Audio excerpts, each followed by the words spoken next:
पानी के वेज हैं, हम खोलने को तैयार हैं। अब आप कह रहे हो कि 211 RD से आप कट लगाओ तो आपने 40 फीट ज़मीन से ऊपर पानी बह रहा है। अभी 20 फुट सिमनाला है उसका बंद है वो, और 20 फुट वो ज़मीन से जब सिमनाला निकाला गया था तो वो ऊपर है, वो 40 फीट तक ऊपर चला गया है।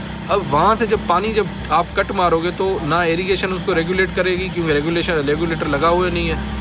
अगर वहाँ से अगर आप कट मारोगे तो पानी वाइल्ड उस इलाके में ऐसे घूमेगा। कोई नेचुरल वेज 100 साल से अबेंडन हुई है।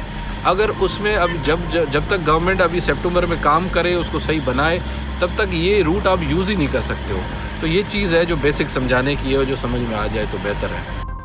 इस कट मारने से क्या होगा कि वहाँ से पानी की सतह कम होगी, और यहाँ जो बाकी अजला हैं, बदीन है या थरपारकर का कुछ हिस्सा है, तहसील कलोई, यहाँ पे लाखों की इंसानी आबादी और लाखों एकड़ पे लगी हुई फसल और 8 से 10 लाख केटल मुतासर होगा।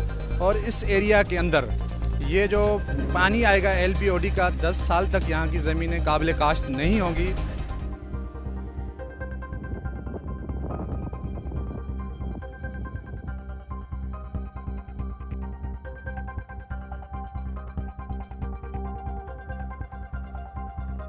अभी झगड़ा ये चल रहा है कि उस नाले को बदीन की तरफ कहीं पे कट लगाया जाए, शगाफ डाला जाए, ताकि वो पानी उस तरफ निकले तो और पानी का बहाव तेज़ हो जाए और ऊपर से पानी खाली हो। लेकिन जो लोग बदीन में हैं वो कहते हैं कि ये तो हमें डुबोएगा।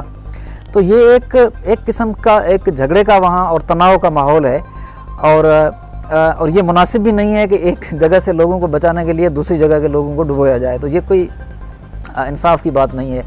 तो ये जब 2003 का फ्लड आया था तो कुछ लोगों ने, हमने मिलके ये एक बहुत बड़ा, क्योंकि इस मंसूबे को आलमी बैंक ने, एशियन तरक्याती बैंक ने फ़ंड किए थे, तो उनके साथ हमने बातचीत की कि क्योंकि आपने इसको फ़ंड दिए हैं लेकिन इसकी डिज़ाइन बहुत गलत है, तो इसको ठीक किया जाए।